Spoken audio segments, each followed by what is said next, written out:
আসসালামু আলাইকুম। মৃত্যুদণ্ড অনুমোদন প্রসঙ্গে যখন দায়রা আদালত কারো মৃত্যুদণ্ড দেয়, সেই মৃত্যুদণ্ডটা কার্যকর করার জন্যে অবশ্যই হাইকোর্টের একটা অনুমতি লাগবে।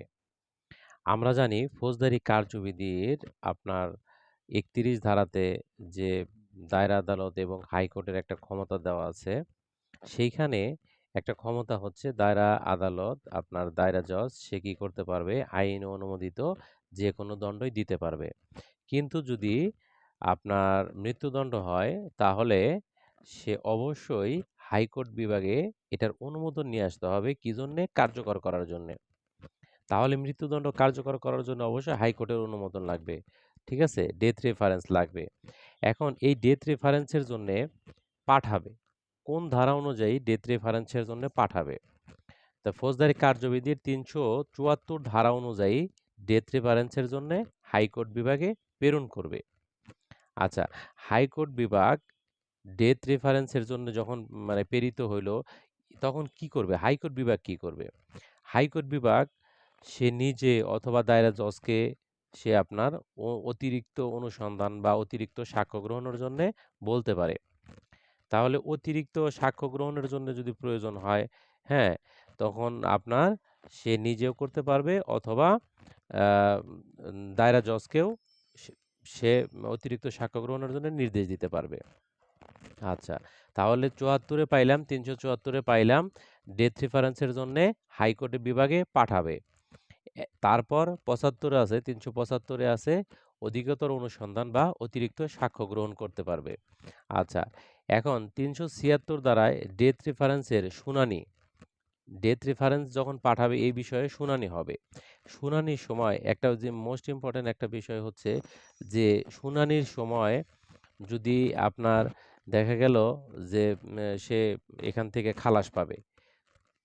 ঠিক আছে? খালাস পাওয়ার মতো একটা সম্ভাবনা আছে, পসিবিলিটি আছে, বা হাইকোর্ট যদি মনে করলো যে না এটা খালাস পাওয়ার যোগ্য। কিন্তু যতক্ষণ পর্যন্ত না আপিল শুনানি শেষ হবে, ততক্ষণ পর্যন্ত তাকে এই খালাস আদেশটা দিতে পারবে না। আচ্ছা, এখন শুনানি করে কি সিদ্ধান্ত দিতে পারবে? শুনানি করে কি সিদ্ধান্ত হওয়া সম্ভব?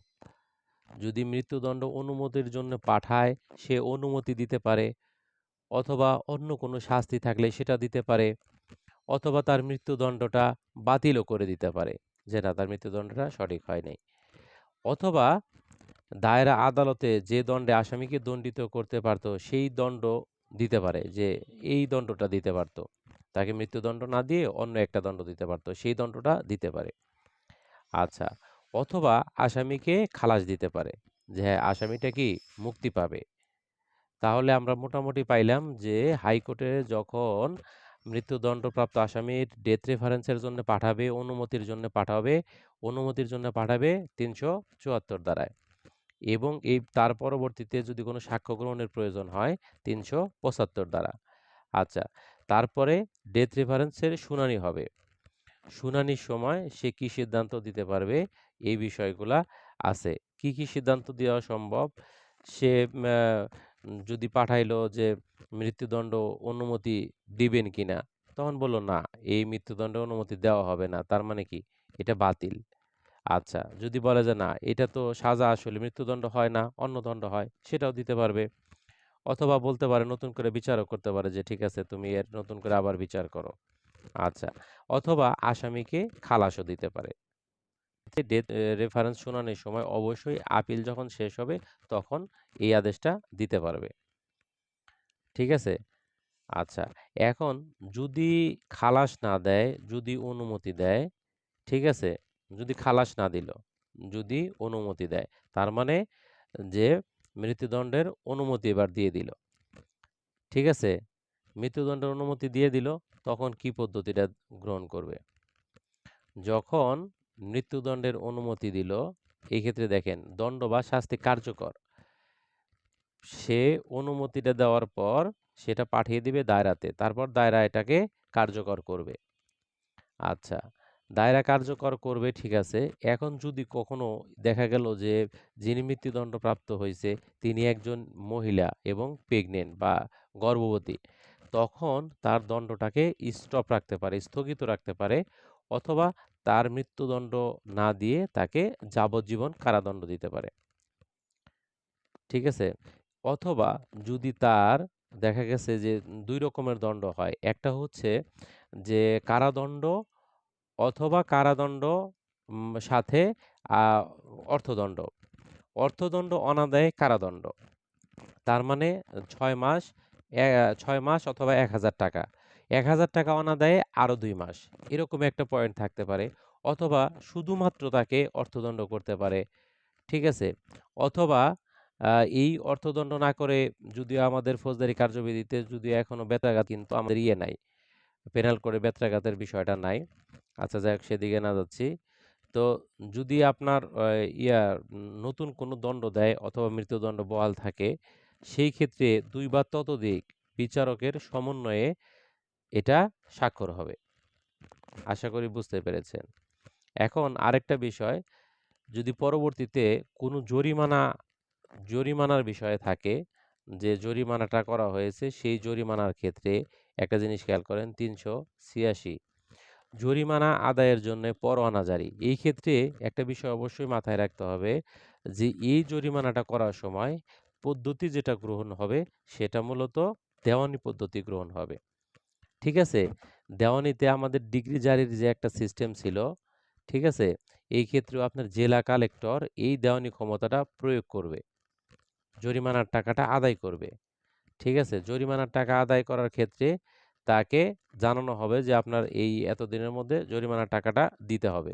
যদি সে না দেয় তখন তাকে একটা সুযোগ দিতে পারে, পরবর্তীতে একটা সুযোগ দিতে পারে যে ঠিক আছে আপনি দিতে পারলেন না, তখন আপনি কিস্তিতে পরিশোধ করেন। ২ বা ৩ টা কিস্তিতে পরিশোধ করেন।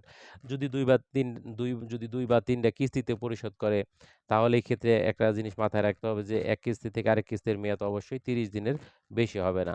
৩০ দিনের মধ্যে এটা পরিশোধ করতে হবে। আশা করি বুঝতে পেরেছেন। এবার আমরা একটু এমসিকিউতে যাই। প্রথম প্রথম পার্টের এমসিকিউতে দেখি। প্রথম পার্টের কি এমসিকিউ আছে? ৩৭৬ ধারায় হাইকোর্ট বিভাগ মৃত্যুদণ্ড বহালের আদেশ দিলে বা অন্য কোনো আদেশ দিলে কোনো প্রকার বিলম্ব ছাড়া উক্ত আদেশের কপি দায়রা জজের নিকট প্রেরণ করতে হবে। আরেকটা বিষয় সেটা হচ্ছে যে কোনো আদেশ যদি দেয়, আ যদি কোনো আদেশ দেয় সেই আদেশটা অবশ্যই দায়রা জজের কাছে আ প্রেরণ করতে হবে। মৃত্যুদণ্ডের বিষয়ে যে আদেশটা দিল যে তাকে ফাঁসিতে ঝুলিয়ে মারবে, এই বিষয়টা দায়রা জজের কাছে পাঠাতে হবে। ঠিক আছে? আচ্ছা গর্ভবতীর বিষয়টা পড়লাম। এবার বিগত সালের একটা প্রশ্ন দেখি। হাইকোর্ট মৃত্যুদণ্ডাদেশ বহাল রাখে কতদিন? কত ধারা অনুযায়ী? হাইকোর্ট মৃত্যুদণ্ডাদেশ বহাল রাখে। তার মানে একটা জিনিস খেয়াল করেন যে আমরা ৩৭৬ এ যেটা পাইলাম যে শুনানি কইরা কি সিদ্ধান্ত হয়? শুনানি কইরা সে মৃত্যুদণ্ড বহাল রাখতে পারে, বাতিল করতে পারে, খালাস দিতে পারে। তার মানে এখানে বিগত সালে ২০১৭ সালে একটা প্রশ্ন আসছে যে হাইকোর্ট মৃত্যুদণ্ডাদেশ বহাল রাখে কত ধারা অনুযায়ী? বহাল রাখে তাহলে ওই যে, যে সিদ্ধান্তটা নিয়েছে ৩৭৬ ধারা অনুযায়ী। তার মানে উত্তর হচ্ছে ছোট গ বা গ, গরুর গ। কোড অফ ক্রিমিনাল প্রসিডিউরের আ মৃত্যুদণ্ডাদেশ বহাল রাখে এই যে আরেকটা প্রশ্ন চলে আসছে। দেখেন ২ নাম্বার আরেকটা প্রশ্ন চলে আসছে। কোড অফ ক্রিমিনাল প্রসিডিওর ১৮৯৮ এর অনুযায়ী মৃত্যুদণ্ডাদেশ বহাল করেন। কে বহাল করেন? হাইকোর্ট বিভাগ। কারণ দায়রা জজ মৃত্যুদণ্ডাদেশে বহাল রাখতে পারে না। কারণ সে অনুমতির জন্য পাঠাইয়া দেয়। ঠিক আছে? অনুমতির জন্য পাঠিয়ে দেওয়ার পর সেটা বহাল রাখতে পারে একমাত্র হাইকোর্ট বিভাগ। এই কারণে বলছে। আরেকটা প্রশ্ন চলে আসছে অলরেডি। ফৌজদারি কার্যবিধির কোন ধারায় গর্ভবতী স্ত্রীলোকের মৃত্যুদণ্ড স্থগিতকরণের বিধান রয়েছে? তাহলে ৩৮২ ধারায় কি বলছিল? মৃত্যুদণ্ড স্থগিতকরণ। ঠিক আছে? আচ্ছা, এবার সেলফ প্র্যাকটিসে দেখি। মৃত্যুদণ্ডাদেশ অনুমোদনের জন্য দায়রা আদালত মামলার কার্যক্রমের নথি জমা দিতে হবে কোন আদালতে? হাইকোর্ট বিভাগে। মৃত্যুদণ্ডাদেশের জন্যে আপনার দায়রা আদালত মামলার কার্যক্রমের নথি মানে মামলার কাগজপত্রের জন্য পাঠাবে, জমা দিবে। কোথায় পাঠাবে? হাইকোর্ট বিভাগে পাঠাবে। আচ্ছা। নিম্নের কোন দণ্ডটি হাইকোর্ট বিভাগের অনুমতি ছাড়া কার্যকর করা যাবে না? আমরা তো ১ম থেকে এই কথাটাই বলতেছি যে মৃত্যুদণ্ড দিতে পারবে কিন্তু কার্যকর করার ক্ষেত্রে, ফাঁসিতে ঝুলিয়ে মারার ক্ষেত্রে অবশ্যই হাইকোর্টের একটা অনুমতি লাগবে। কিসের জন্যে? মৃত্যুদণ্ড দেওয়ার জন্যে। আশা করি বিষয়টা বুঝতে পেরেছি। এবার পরবর্তী এমসিকিউতে যাই। সেটা হচ্ছে যে আদালত আসামিকে জরিমানা দণ্ডে দণ্ডিত করলে তা আদায় করতে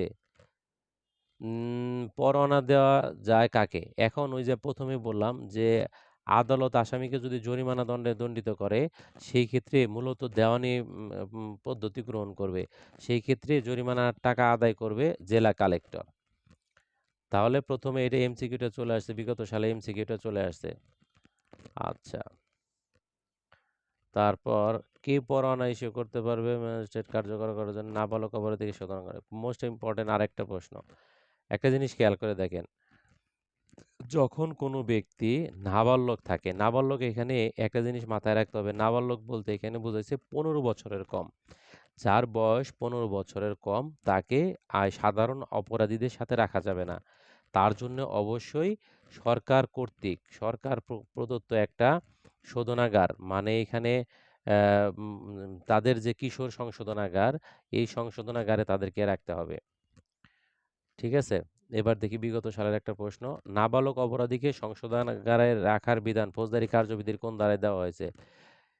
একদম ৪০০ কাছাকাছি, ৪০০-র কাছাকাছি। তার মানে ৩৯৯ ধারায় বলছে নাবালক অপরাধীকে নাবালক অপরাধীকে যার বয়স ১৫ বছরের নিচে তাকে পাঠাইতে হবে সরকার কর্তৃক, সরকার শব্দটা মাথায় রাখতে হবে, সরকার কর্তৃক প্রতিষ্ঠিত কোনো সংশোধনাগারে, তার মানে রিফর্মেটরি। আচ্ছা, তাহলে কিশোর সংশোধনাগারে পাঠাইতে হবে। আশা করি বুঝতে পেরেছেন। পরবর্তী ক্লাসে দণ্ড হ্রাস এবং মওকুফ নিয়ে কথা হবে।